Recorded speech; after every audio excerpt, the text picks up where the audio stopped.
I swore I'd never love again after losing my wife until I saw a waitress become a mother. I will never forget the day everything fell apart. My heart felt like shards of glass in my chest. Each breath was a reminder of what I'd lost. The silence in our home was deafening. I sat alone in that dim restaurant corner, nursing lukewarm coffee, my eyes drifting over the chaotic swirl of patrons. Couples laughed, families shared stories, and I felt like a ghost, just a shadow among the living. That's when I saw her, the waitress. She flitted between tables like a hummingbird, her laughter mingling with the clanging of dishes. But there was something more, a depth in her tired eyes. I noticed it. Even through the forced cheerfulness, she wore like a mask. I watched her hands tremble slightly as she poured water, almost spilling it. She carried herself with a haunting grace. It was as if she was fighting an unseen battle beneath her bright uniform. I felt drawn to her, yet my heart ached with caution. I had swore to never open up again, to never feel the pain of loss once more. But there was an undeniable pull, a spark of something I thought had withered away inside me. As the night wore on, I saw her interact with a little girl sitting at the bar. The child was swinging her legs, eyes wide, as she shared a half-eaten cookie. The waitress knelt down, and I watched. The warm glow of the overhead lights framed their faces. A soft smile spread across the waitress's lips. It was the kind of smile that could heal wounds, but it was tinged with a sadness so thick I could almost touch it. I felt my heart leap. Was this simple moment an illusion? A trick of the light? That girl, she called her mommy. My heart raced. Confusion clouded my mind. How? I didn't know if I was more stunned by the revelation or the indescribable warmth creeping into my chest.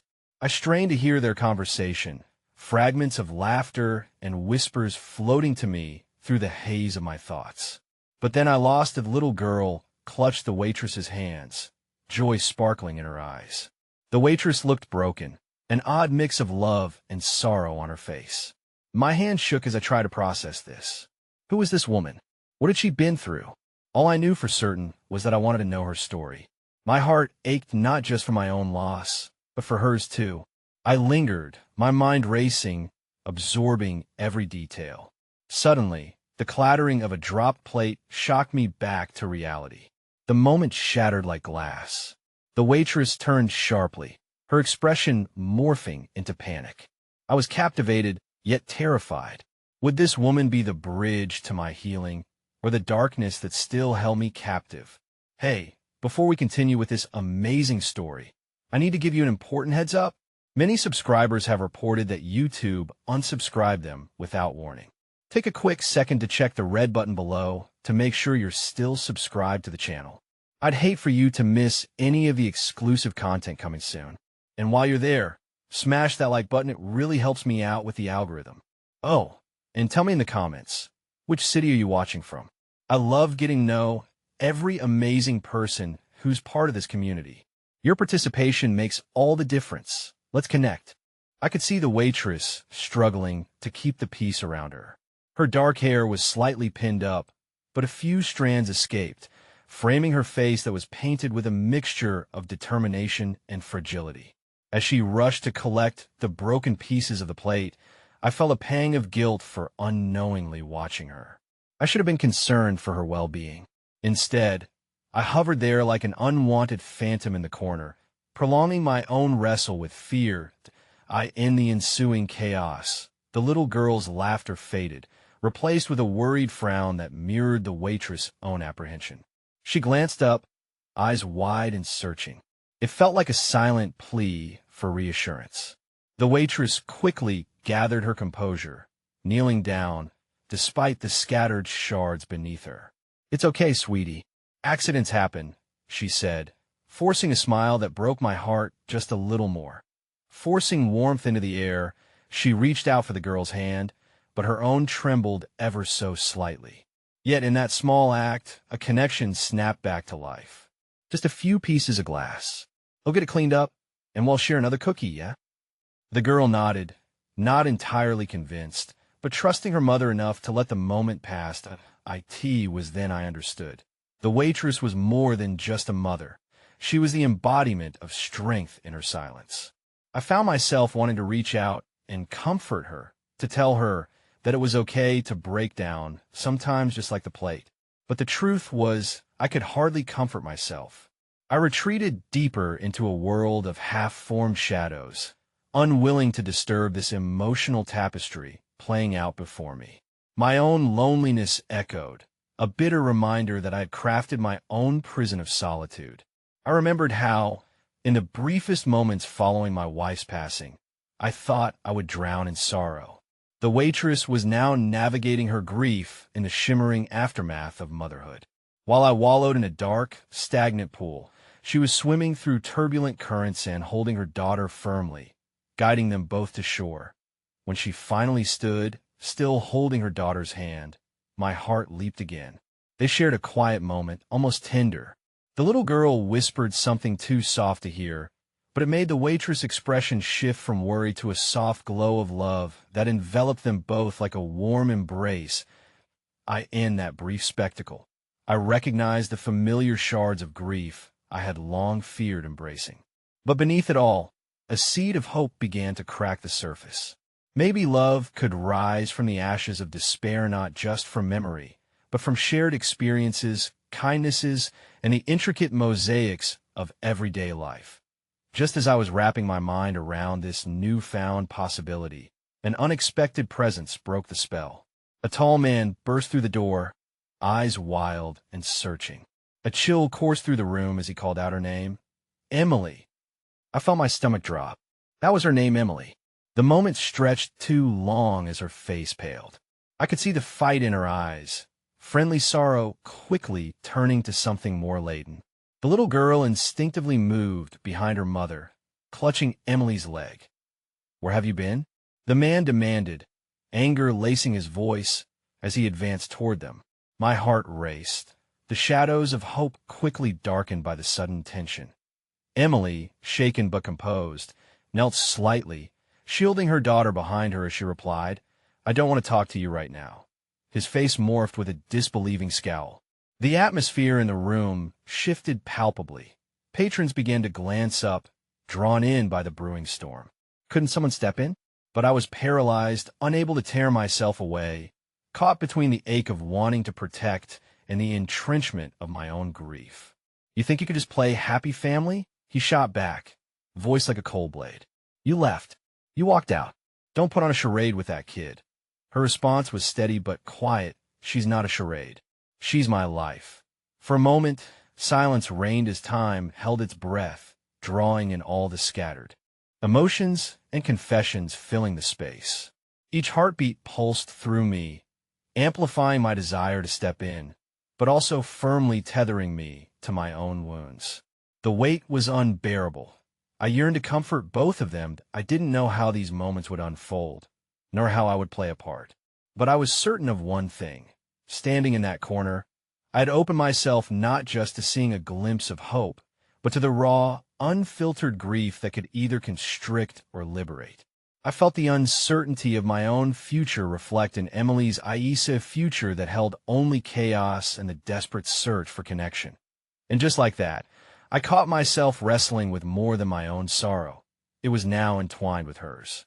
Would we remain caught in our separate bindings, or could we dare to weave our stories together? Suddenly, the man's outburst pierced through my thoughts once more. "You think you can keep her from me? You don't get to just run away." And with that, he reached out, grabbing Emily's arm, unaware that both our lives were spiraling toward precipice. I knew then I was at a crossroads between stepping in and staying hidden between the exquisite pain of vulnerability and the stark cold of isolation. But as fear encompassed the room, one painful realization settled in. Sometimes the deepest connections germinate from the hardest confrontations. As the tension exploded in the small cafe, I could feel the air thickening like a storm about to break. Emily's eyes, wide and electric, bore a reflection of my own terror. Yet there was also a newfound determination flickering within, like a dying ember refusing to be snuffed out. She was clenching her fists now, a dragon preparing to defend her nest.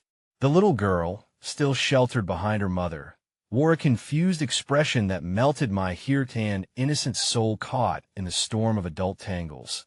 The man didn't relent. "You owe me, Emily. You think you can just fly off and build a new life? Forget about us?" His voice was a serrated edge, managing to cut through the veil of silence in the cafe. Volume levels rose as the patrons buzzed. Whispers floated like bees in the space around us.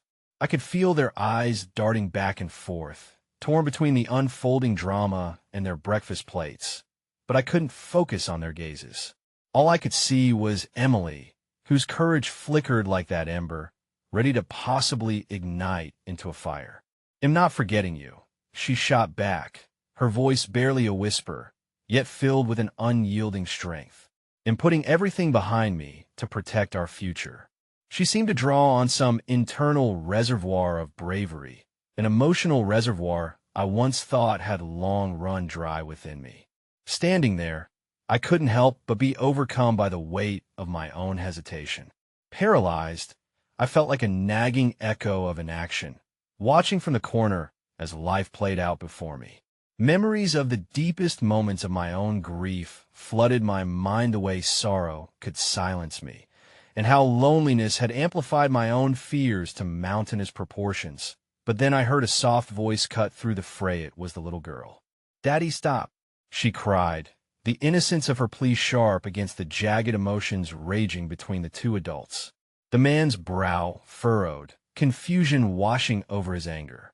For an instant, it seemed as if the weight of the world fell onto the tiny shoulders of that child, who had no idea of the profound impact her words could hold. The fragility of her innocence was almost painful to behold. Emily's gaze softened, briefly flickering from fear to tenderness as she knelt down to the child's level. "Sweetheart, it's okay.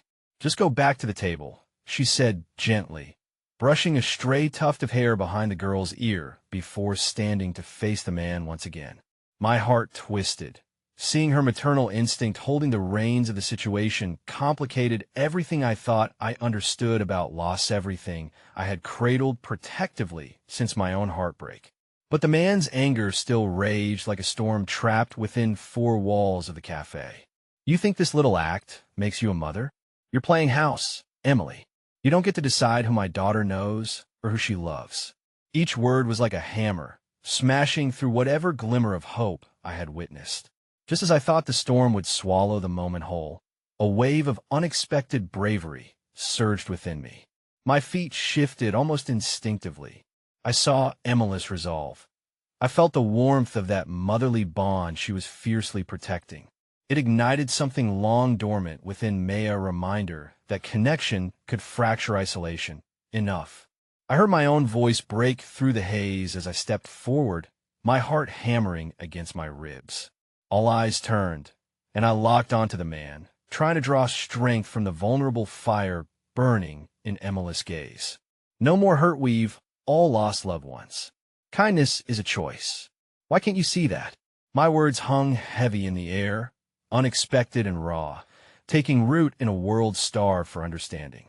The man faltered, uncertainty flashing across his face.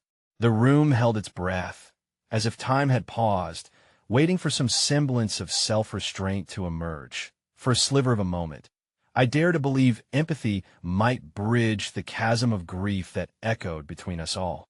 Then I saw Emily, her shoulders relaxing ever so slightly. Her gaze met mine, and for the first time, I felt something indescribable, a thread of solidarity forming in the silence. But then, just as quickly as it appeared, the uncaring world soon crashed back in. With a snarl, the man turned on me. "You think you can save her? You're nothing to her. Just a bystander." His voice was venomous, filling the air with dread, and the reverberation cut through me with an unyielding pain as my courage melted under the weight of his contempt. At that moment, something shifted. The coffee shop's bustling atmosphere morphed into a charged silence, each patron acutely aware of the brewing conflict.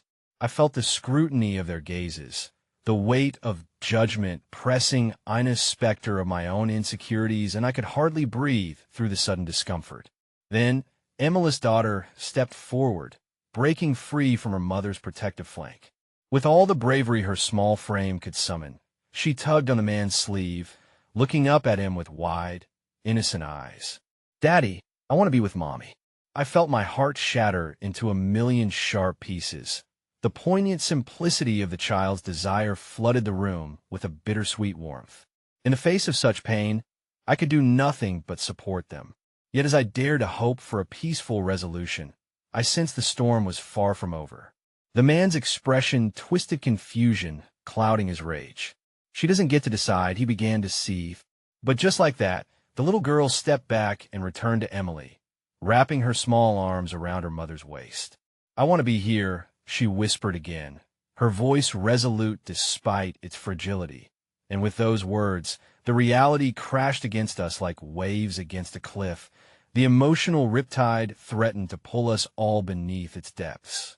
The man hesitated for the briefest instant, and I braced myself, preparing for an eruption, for the kind of chaos I could only begin to fathom. What would happen next?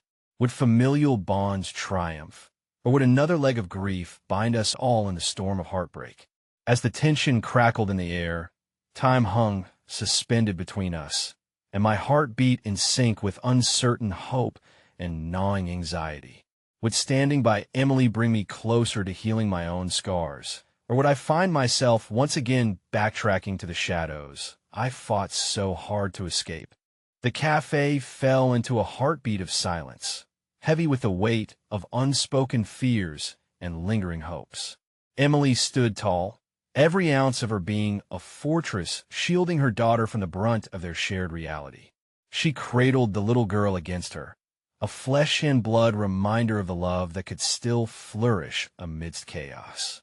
Her eyes locked with mine, a torrent of emotions swirling within them: gratitude, vulnerability, fear. It was a silent plea I felt echoing through the air. The man, visibly shaken by the emotional pivot initiated by his daughter, wrestled internally. I could see the muscles in his jaw tighten and quiver, the betrayal of his own anger gnawed at him. "You think holding her will make everything all right?" he growled, shaking off the grip of his daughter's innocence. "This isn't just about you or her. I have rights." The desperation in his voice was palpable, reverberating through my bones like an anchor, holding him steadfast in the storm. But I couldn't back down now, not when faced with everything that had been taken from us all. No one is saying you don't have the right, but a right isn't a justification for hurting others, especially not your child. Each word flowed from me, laced with a conviction I hadn't anticipated unveiling. Maybe it was the courage in Emily's stance, or perhaps the aching bond one had witnessed blossoming right before my eyes that fueled my resolve, but I refused to let the man be a tyrant of this moment any longer. Emily stepped closer, cradling the little girl with a tenderness that burned brightly against the rising embers of conflict. "All I want is for us to find a way to care for her together," she said softly, a soothing balm drenching the rawness of their sparring words. "If we can love her with all our might, isn't that worth fighting for?" I sensed the incubation of an emotional awakening within the group, our hearts bending as one, yet each shadowed by our own pain. The man, still clad in the armor of fury, hesitated. For the first time, something flickered across his features. Was it longing? Regret? A shadow of the father he desperately wanted to be.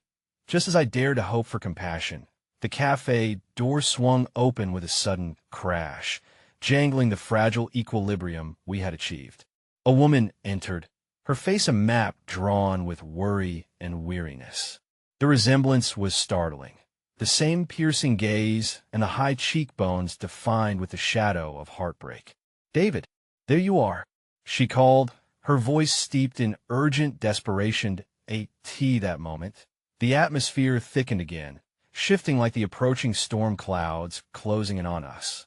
David, each syllable echoed with gravity. He turned slowly, his anger palpable but intertwined with confusion as he processed this new addition to the fraught tableau.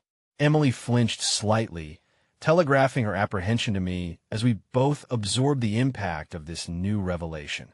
"Mommy, who's that?" the little girl asked, her innocent naivete a painful reminder of the complexity woven into the very fabric of our lives. I wished I could shelter her from the truth, the chaos that lay beneath the surface. David hesitated, anxiety dancing in his eyes as he responded to his wife's inquiry. "What are you doing here?" Yet it was as if time folded in on itself, an emotional inception rippling through each of us. A potential explanation, a wider web of connections hovered just out of reach. I knew there was more to unravel, more history than what was visible through the cresting waves of this conflict. But how could we brave the storm without drowning in it? The woman stepped forward, her eyes softening as she spoke. I was starting to worry. "I can't stand to see you fight like this, not in front of her. We need to talk about what's best for us all." Her voice cracked slightly, betraying a deep-rooted weariness that clung to her, echoing the exhaustion we had all begun to feel. Emily's gaze darted between them, surprise flaring like a firecracker sparked by the tension. I felt an unsettling mix of dread and curiosity shoot through me. "What's going on, David?" she probed, her voice weaving a gentle reminder that all was not as it seemed. With a quick flick of his eyes, David's steritis shadow of recognition, perhaps regret, flashed within him. "I think you both need to understand something," he began, the bravado slipping from his posture like autumn leaves trailing off a tree. "I don't want my daughter to see me like this. But you don't know everything, Emily. I'm not the only one who's hurt." That a multitude of emotions swirled around the cafe, blending the weight of our bittersweet realities. Hope twinkled dimly, flickering like a candle against an unrelenting wind. Could this be the moment where all bridges were built, forging a new pathway toward empathy, understanding, or perhaps something more beautiful? But just as the possibility shimmered ahead, a shattering truth pierced through the air, slicing through the weight of the moment. "What you don't know is that I'm not just worried about her," he admitted, his voice barely rising above a whisper, laden with layers of complexity. "She's not the only child in this mess. I saw you too. I saw how you care about each other." Every heart within the cafe stiffened, the weight of his twisted confession wrapping around us like a vice. Strains of betrayal and longing danced between Emily and the stranger, each of us thrust deeper into the heart of a revelation that rippled like waves on a frail surface. As the room absorbed this newly unveiled truth, I felt the ground shift beneath me, vertigo clawing at my insides. Love, was it truly blooming, or were we all merely caught in a storm of heartbreak? In that moment of frozen clarity, it became unmistakably clear. The storm was just beginning, and we were left clutching our fragmented selves, bracing for the emotional thunder that was destined to break above us. The silence that followed David's revelation lingered like a thick fog, enveloping us all in trepidation. My heart raced, each beat echoing in my ears as I grappled with the weight of his words. Emily remained immobile, her eyes wide, vulnerability stark on her face. I could see the gears turning in her mind, grappling with the implications of his confession, the turmoil carved into each crevice of her brow. "And what do you mean, she's not the only child?" Emily's voice trembled, a slight quiver betraying her resolve.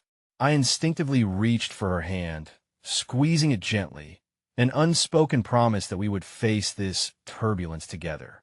Yet, my own heart sank as I recalled the stories whispered across the room, the hidden scars we carried that threatened to bleed into the present. David took a step forward, his posture shifting from aggression to something more pliable, something that echoed the raw vulnerability we all harbored. "I didn't know how to tell you," he continued, the weight of shame heavy in his tone. "I thought if I fought hard enough, I could prove everything could go back to how it was. But I have a son too." Each word dripped like molten lead, igniting the air with the promise of unspoken truths that lay beneath the surface of our interactions. Confusion clouded the room as the little girl, seemingly unaware of the layers beneath, tugged at her father's shirt. "Daddy, what's wrong?" Her innocent inquiry sliced through the tension, an anchor in the roiling sea of adult chaos.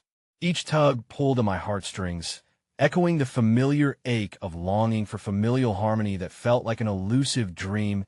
And "oh, no, sweetie, it's nothing," he stumbled, brushing her aside with an unstable wave of his hand as if warding off a ghost. The dismissal stung, a reminder of what was at stake, what had fractured this subtle connection born from love.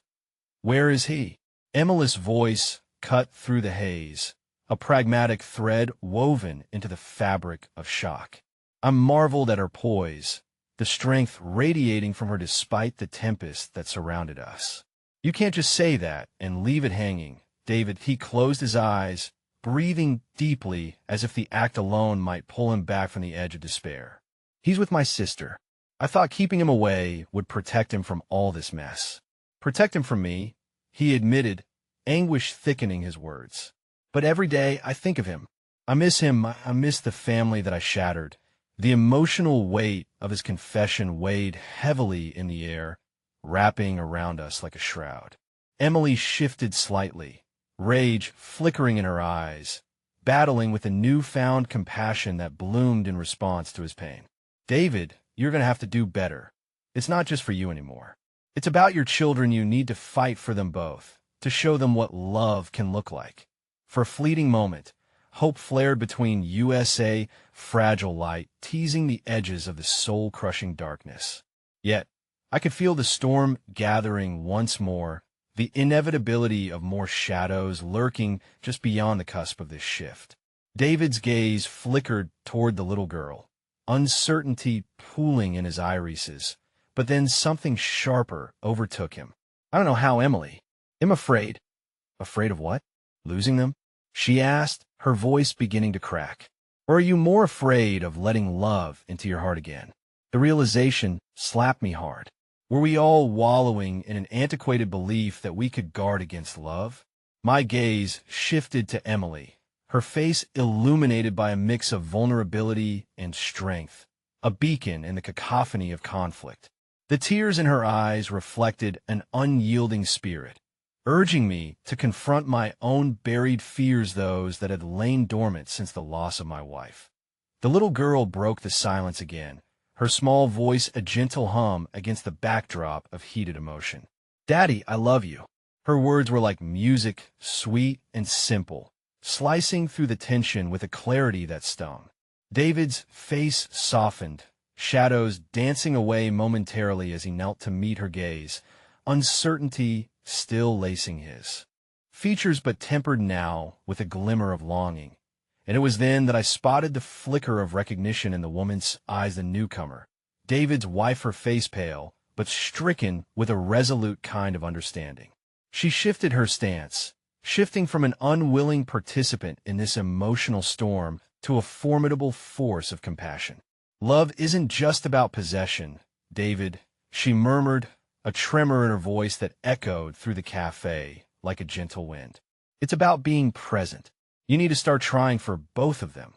But even as those hopeful words ignited a lingering warmth, I felt a chill creeping over me, an ominous weight teasing the back of my mind. What if this path led us to something darker?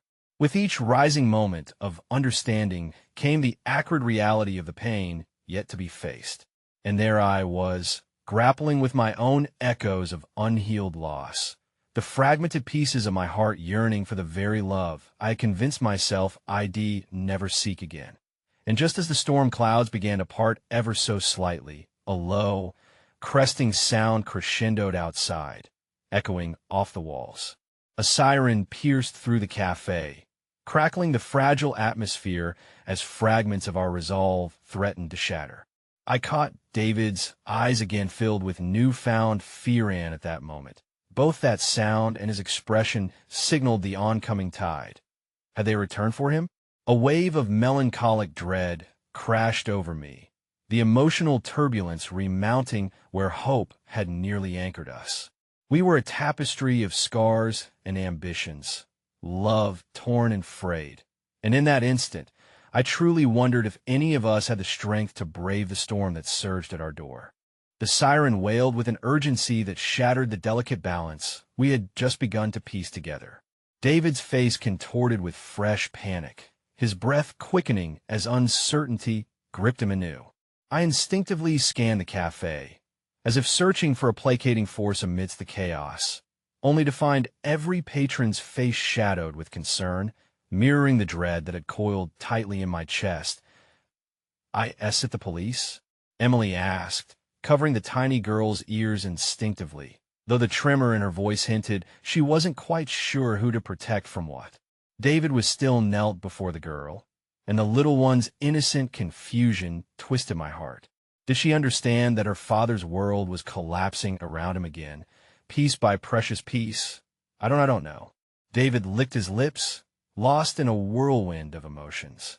He shifted his focus back to Emily, and his voice turned raspier as he stammered, "What if they want to take me away? Or worse?" A guttural disquiet rolled through me, rising in my throat like recent memories I couldn't shake. The last time a siren had screamed through my life, it had brought loss, irreversible and fatal. "No," I said firmly, hoping to steady the shaky rhythm of his fear. "You need to stay right here. Whatever happens, we face this together." In that moment, a tiny spark illuminated within me, an ember of strength born from our shared terror. I slid next to Emily, reaching for her hand, reminding myself of the hope we had begun to cultivate amidst the wreckage.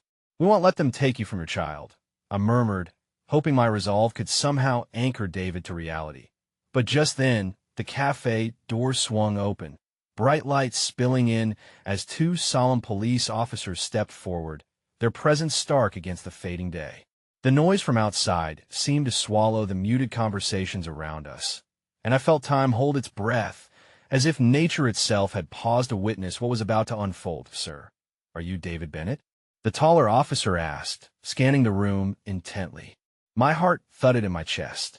Here we were, vulnerable hearts bared, entwined in a struggle that went beyond mere words, and yet the shadow of authority loomed over us like a landmine, ready to detonate under the pressure of exposed truths. David nodded, shifting to his feet as little hands grasped at him tightly. "Yes, that's me. What's happening?" His voice trembled, the bravado from a moment ago bending under scrutiny. "Your sister is concerned about your well-being and the welfare of your son. She's made claims that your current situation might not be safe for either child." The officer's tone was serious, kind yet devoid of warmth, and with every syllable, the room shifted, the air thickening with the unspeakable heaviness of his words. The little girl glanced up at her father searchingly, her eyes round with confusion. "What's welfare?" she asked. It was a tribute to her innocence that the question cut deeper than any adult's sentiment could, reminding us all just how much was at stake. "Everything's okay, baby," David rushed to reassure her. "Just a few questions." But even through his bravado, I could see the cracks widening across his resolute facade. Emily's grip tightened around my hand, and I felt my pulse quicken in unison with hers, each beat reflecting the mounting tension straining against the threads of this delicate tapestry we were trying to weave. "They don't understand," she whispered urgently to me. "This is all wrong, isn't it?" Before I could respond, the second officer withdrew a piece of paper from his pocket, unfolding it carefully. "We need to discuss the custody arrangements for your son, David. Can we have a moment alone with you?" A cacophony of thoughts crashed between us, dark waves battling against the glimmer of hope we had only just begun to foster. My spirit slumped as I recognized something terrifying within met his wasn't just about David anymore. "David, you can't back down from them," I encouraged, my voice barely steady. "Your son needs you." Beneath the chaos, the weight of my own unresolved grief flared back to the surface like a song I had thought I'd forgotten how to sing. The echoes twisted within me, memories of my late wife, the dread of separation. My vision blurred as I felt the danger of opening wounds long left unacknowledged. "You need to respond. Let them know how much he means to you. Show them the love we've all been learning to express." I was reminded of Emily's earlier words and how her faith in David lit a flicker within this fragile room. But just as I reached out to connect with David through his fear, the little girl, a beam of innocence held captive in this emotional storm, suddenly tugged on her father's regard once more. "Daddy, does that mean I won't get to see you anymore?" The rawness of her words pierced through us all. David's shoulders tensed, and for a moment, The whisper of hope I had sought to anchor flickered like a candle in a tempest, teetering on the brink of extinguishment. And then, before we could catch our breath, the second officer's phone buzzed, a shrill cacophony interrupting the silence that had settled like a painful echo across the room. He answered, his face paling as he listened, the finality of his expression as cold and absolute as winter's grasp. "Excuse me, sir, but it seems there's an urgent situation regarding your sister and your son. We have to go right now." David paled, and Emily gasped, the reality crashing like a tidal wave, each of us floundering on the edge of a terrifying precipice. In that instant, I sensed the winds change, love and fear colliding just as we had begun to explore a complicated realm of emotions. What lay ahead felt darker, uncertain, and exponentially more complex than I had prepared for. The room was awash in shadows now, each glance telling stories layered in unhealed wounds. And as the officers motioned him forward with an air of urgency, my heart sank deeper still. Would David find the courage to fight not just for his son, but for the love he had once thought buried?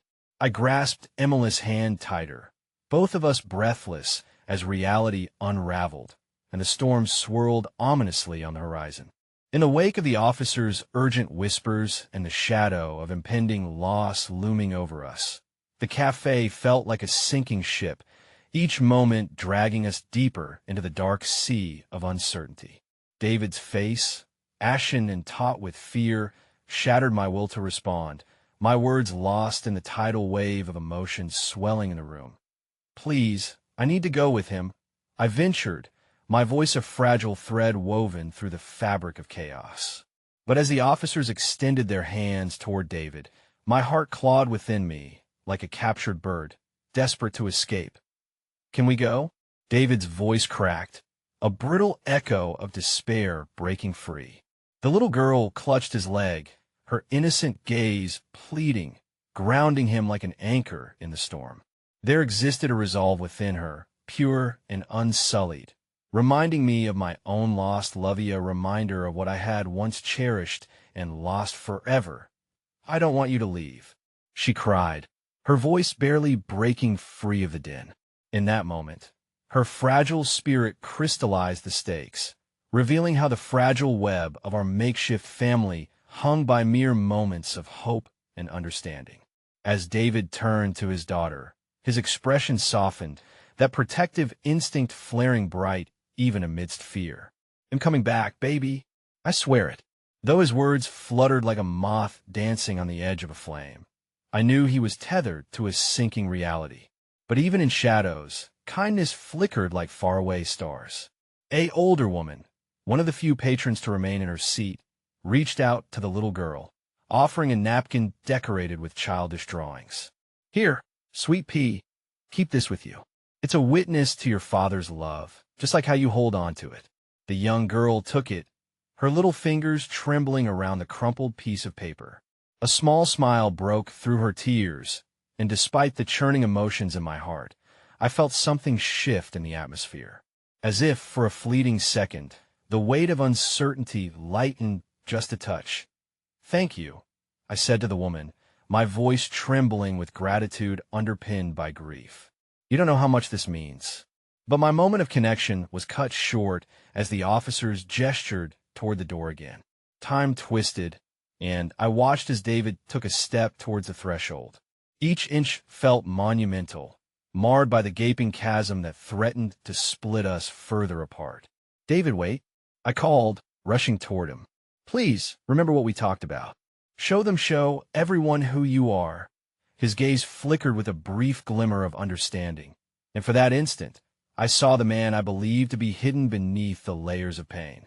"I won't lose him," he promised, the fire of determination igniting briefly as it cast a light in his eyes, glistening against the encroaching dark. As the officers led David out, the little girl's face fell, and a tidal wave of dread flooded through me. She was a tiny lighthouse caught in a stormy sea, and I yearned to protect her an impulse that rushed through my veins, compelling me to act. Emily squeezed my hand tightly, her pulse a frantic rhythm beside mine. "What do we do now?" she murmured, her deep-set fear echoing the turmoil we all felt. "I don't know," I admitted, fear swirling inside me like the vortex of a turbulent storm. But somehow, the woman's small act of kindness resonated, rippling outward, and a thought sparked. "We have to gather information. We need to help," I responded resolutely, desperation igniting action within me. As we quickly maneuvered past tables, I couldn't shake the looming sense of impending heartbreak. When the officers had used the word custody, it had tethered dark threads to my own experiences, memories that flared back to life with agonizing clarity. Running through the cafe, I felt the emptiness of absence swell within me. As a child, I had once shielded my own heart, sworn an oath of solitude after losing my wife. Yet here I was, feeling that very same love blooming around Mephra girl and her father, kindred spirits willing to fight against chaos for a semblance of hope. But amid the flood of emotions, a shocking revelation lodged unexpectedly within me. David's sister had never reached out to me, and neither had she shown any concern for the girl. My heart raced. Who was she? Why had she seemed so insistent on stirring the storm against David? As we raced toward the door, I turned back to Emily, the urgency lacing through my veins, igniting a sense of determination. We need to find out what's really going on. If there's someone out to get David, we can't let them win. But as we burst out into the open air, a new siren screamed across the landscape, a different yet familiar sound that pierced through the night, sending a chill through my spine. My breath caught. Was this yet another wave of grief crashing around us, or a herald of something far more sinister lurking just within reach? I turned to Emily, my heart pounding fiercely as realization swept over us like an icy gale. We're not the only ones fighting. But the words fell away as the roar of fate reached a crescendo, each moment pregnant with unyielding mystery, pulsing like a drum heralding the unknown yet to unfold around us both. The street buzzed with anxiety, the air thick with unspoken fears that echoed in the klaxon of emergency vehicles converging toward us. My thoughts raced, tangled like a net cast carelessly into turbulent waters. The sirens drew closer, weaving an ominous melody that resonated with the dread pooling in my chest. "Come on," I urged Emily, gripping her hand tighter as we navigated through the chaos. Her wide eyes were mirrors of my own turmoil, reflecting the uncertainty we faced. "We need to find shelter. We can't let ourselves get swept away in this storm." She nodded, determination flaring through the abyss of fear. Together, we ducked into a dimly lit alley beside the cafe, the shadows wrapping around us like a shroud. Street light glared down, casting jagged lines across cracked pavement, highlighting the barrier between the safety and the encroaching threat that loomed outside. "This is all so wrong," Emily whispered, her voice trembling. "We were supposed to be safe. Why are they doing this to David?" "I don't know," I replied, feeling the weight of helplessness seep into my bones.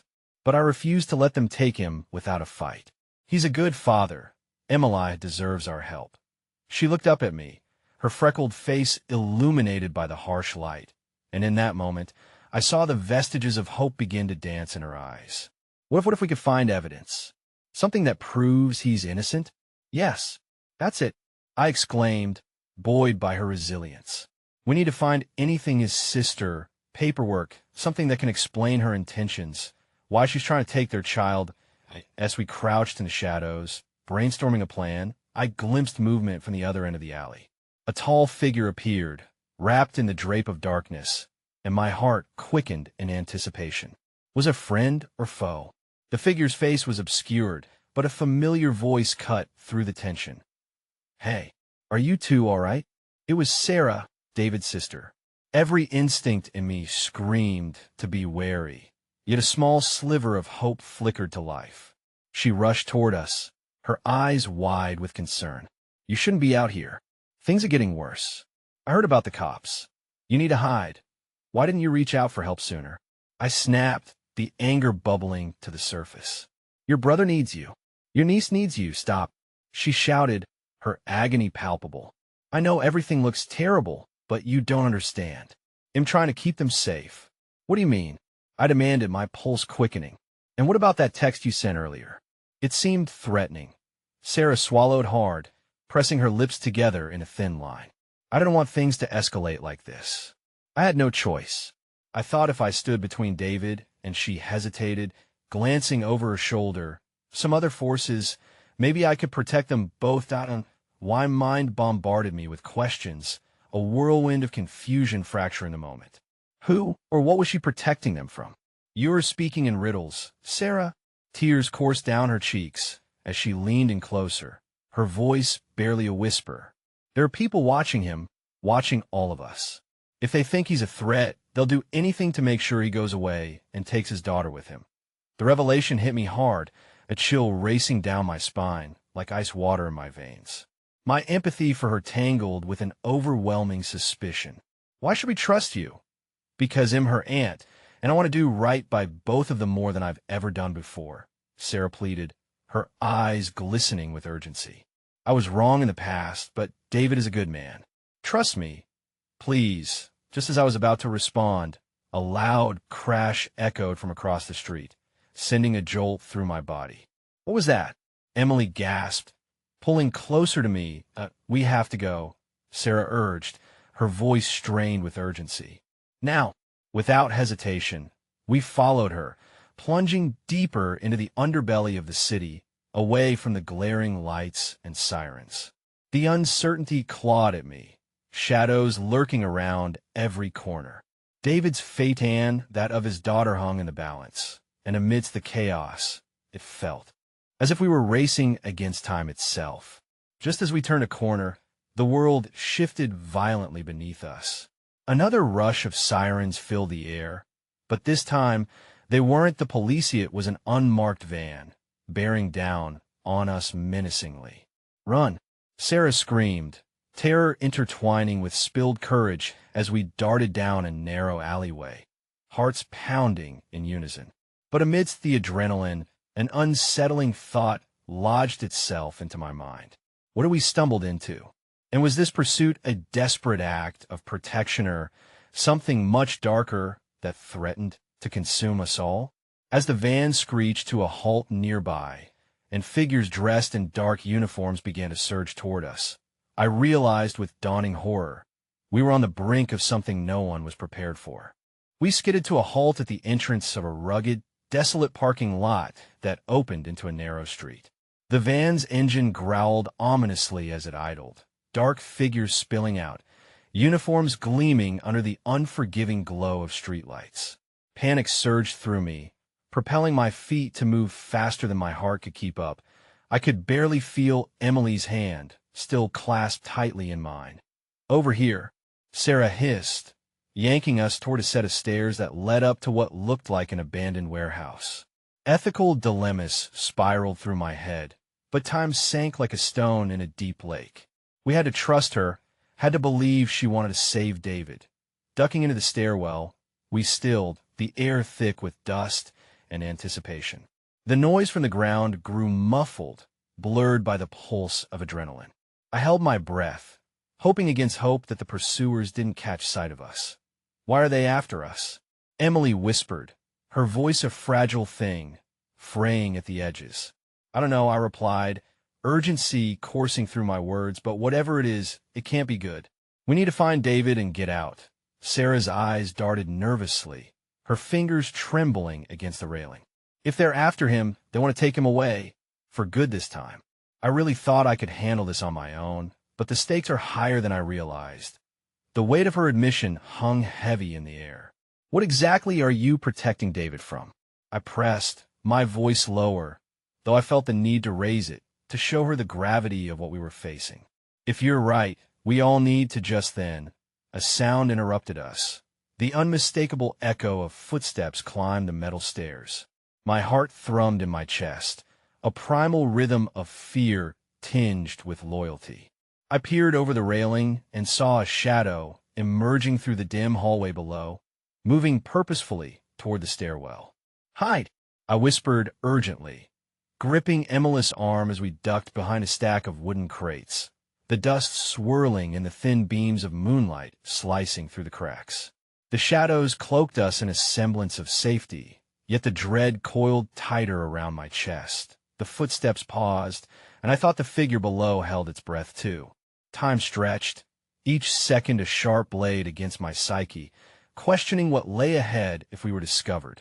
Suddenly, the light flickered, casting a haunting glow, revealing a man standing just below, scanning the area with sharp, calculating eyes. "Get the lights on," he commanded, and I held my breath, dreading the clatter of machinery that would give away our hiding spot. "Where do you think they went?" Another figure asked, his voice a low rumble. "Not far," he replied. "They don't have many options. We'll find them and make this easy." Their words set every nerve in my body alight. I clenched Emily's hand tighter, feeling her nails dig into my palm as fear clawed at her too. "How do they know we're here?" I murmured to Sarah, my voice barely above a whisper. "They don't," she hissed back, panic spreading in her eyes. "They're just looking for David. They may find us, but they can't find him." Why was this happening? Questions raged in my Mendes storm, threatening to burst free. Suddenly, I thought of David's daughter, lost and vulnerable. The knowledge of her innocence in all of this struck me deeper than anything ever had before. "I won't let anything happen to her," I vowed. My voice hardened with resolve, finding that tiny ember of hope left within when all felt like a snuff candle. "We can't wait," Emily said, her voice steadying as she turned toward the shadows. "We need to find some way to warn him. If we stay here, they might just take him, or worse." "Agreed," Sarah whispered, the urgency of our mission snapping into focus. "We stay one step ahead. Just a few more minutes they'll leave, and after that, we can find him." But hope swelled and crashed like waves against the rocks of despair, threatening to pull us under. What if we didn't make it? What if Sarah couldn't protect us either? As we held our breath, remaining as silent as the grave, I knew that the moment of truth loomed. The intensity of the peril wrapped around us until it felt like a living being. Then, just as I felt my resolve beginning to waver, the unmistakable sound of footsteps retreated. They had moved on, but a deeper dread settled in replace of relief. We knew the danger was still very much present, lurking like a shadow in the dark. "Let's go," I whispered fiercely, and we slid out from behind the crates, peering into the dimness of the warehouse. Just as I stepped forward, my heart seized there, across the room, stood another figure, backlit by a broken window. Frozen, my breath caught in my throat as the figure turned, revealing a face I recognized, the only face I had hoped to never see again. The sudden jolt of fear was like ice running through my veins. My mind raced with questions and doubts. What was he doing here? How did he find us? This dark figure wasn't just any shadow, it was Davis' estranged mentor, a man whose motives had always been shrouded in secrecy, a man whose intentions had veered dangerously into the murky waters of this conflict. "Thought you could get away that easily?" He sneered, a wicked smile curling at the edges of his lips. "You really should know better by now." And just like that, the darkness pressed in again, choking any flicker of light that might lead us out of the labyrinth of our fears. The sound of his voice sent icy tendrils of dread spiraling deep in my gut. It was a whisper of the past reshaped into an unforgiving reality, and I felt each word reverberate within, as though he were reaching into the recesses of my heart, pulling at the strings of long-buried grief and unresolved conflict. "You shouldn't be here, Alex," I replied, forcing my voice to steady despite the trembling of my hands. Around me, Emily and Sarah were paralyzed, caught in the shock of his sudden appearance. "You thought you could just swoop in, pretend you don't know me, don't know what I've been through." He stepped further into the light, revealing the sharp edges of a face worn by time and trouble. "This is bigger than you realize. It's always been bigger. What do you want?" I said, my voice sharper now, the urgency of the moment fueling my bravado. He laughed softly, a low, menacing sound that hung in the air like smoke. "What do I want?" he mused, as if the very question were absurd. "To protect the legacy of my family, of course." and you're an obstacle in the way. He took a step forward, cocking his head as he seemed to savor the fear he instilled. But enough about me. Where's David? Did you think you could save him? You're all just pawns in a game far beyond your comprehension. The way he said David's name, almost with disdain, erupted a fierce protectiveness in me, igniting a fire that I hadn't realized still flickered within. I stepped forward defiantly. He's a good man. A father who just wants his daughter something you'll never understand. The sneer on his face soured as he turned his attention back to the shadows, darkening his demeanor as he gestured toward the exit. You think your idealism shields him? The world doesn't work that way, and you were always too naive, Alex. Now, you're all in my way. Emily gathered her strength beside me, the tension palpable between us, as if we were preparing for a fight that had yet to ignite. We're not afraid of you, she said, her voice steady though her fear was evident. David deserves to be there for his daughter, and that's exactly where he will be. At her words, I felt something shift. Solidifying behind our vulnerability, a wave of courage surged through the space. Alex's expression flickered momentarily, and I sensed the moment he knew we were unified in this struggle both scared and intrigued him. You think you can just stand against me? He stepped closer, his voice dropping to a conspiratorial whisper. I've survived worse than you can imagine. And then he smiled, a cruel twist of lips that made my skin crawl. Yet this time, something coursed through me, standing resolute against the shadows that were meant to intimidate. But you don't get to decide who lives in the light. You've spent your life in darkness, and it won't claim us, I said fiercely, feeling Emily's hand tighten in mine, lending me strength. For a heartbeat, the air hung thick with tension, the chance of confrontation teetering over the precipice. Alex's demeanor shifted subtly as he took a step back, mediating his decision. The shadows in the room appeared almost alive, swirling around him, seeking to absorb the strength we were daring to show. But even as he stood there visibly rattled, I felt a defiance bloom within me, a determination to reclaim not just David's future, but also the power I had almost let slip away. You'll regret coming here, he spat, the venom in his words laced with the bitterness of lives and injustices. Just then, the sound of approaching footsteps echoed down the stairwell, too loud, too sudden in this tense standoff. My heart raced as I understood that whoever had come would tip the scales of our night forever. Almost as if responding to my thoughts, Sarah turned to me with an urgency. We have to go. Well, find a way to save him, but not here. In that second of desperation, I caught Emily's gaze and knew what had to be done. We couldn't be pulled into his web of darkness. I edged closer to Sarah, our next decision echoing in the charged atmosphere. Lead us to him. We will be his voice together. We will expose whatever game he is playing. Just as we shifted toward the door, a thunderous voice boomed from the shadows, a figure appearing that momentarily took my breath away. It was David, his face etched with palpable fear, but still alive with determination. "I'm here," he called out, his voice trembling yet strong, as if every bit of fight he possessed had been wielded into that singular declaration. My heart soared seeing him, recognizing the bond already formed between us all be the sheer force of protection and love.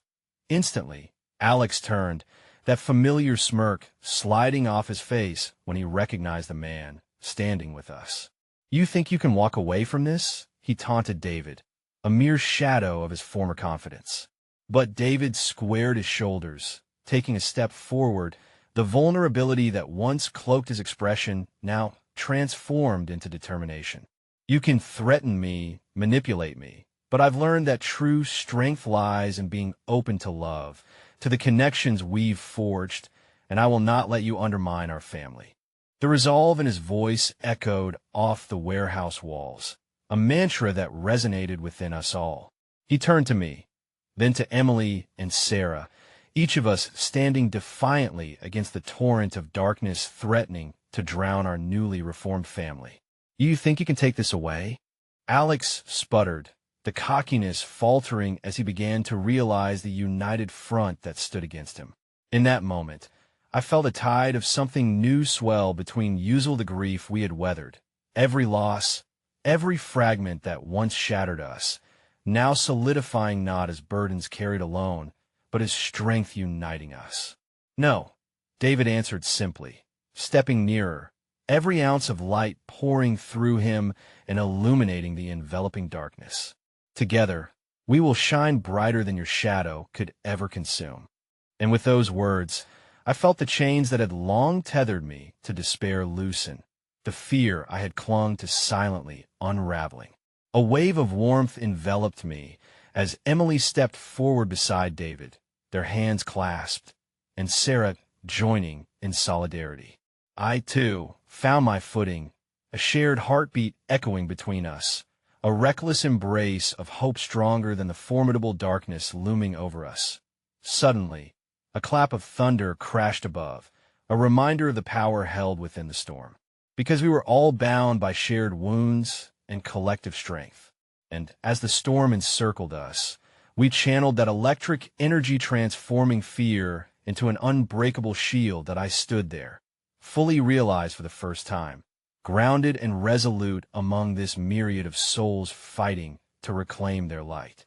The truth transcended the chaos as we took a single step toward Alex, fueled by love, hope, and the undeniable strength of a path illuminated by the light of our shared journey. In that moment, embracing the entirety of our fractured pieces, I realized something profound, that sometimes in facing the storm together, we not only confront the specters of our past, but we give ourselves permission to heal, to forge a new future built on the ashes of despair. As we took that first step forward together, the darkness quivered, but the light surged brighter than ever, proclaiming that love, in all its myriad forms, could guide even the most harrowed soul home.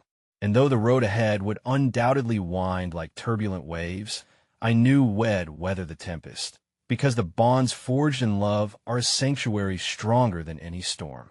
Anyone could take everything, but could never take the love we fought so hard to reclaim. In that moment, I leaned into the warmth surrounding us and whispered to the night, "We are enough." And I felt it echoed to the heavens, solidifying the truth inside me.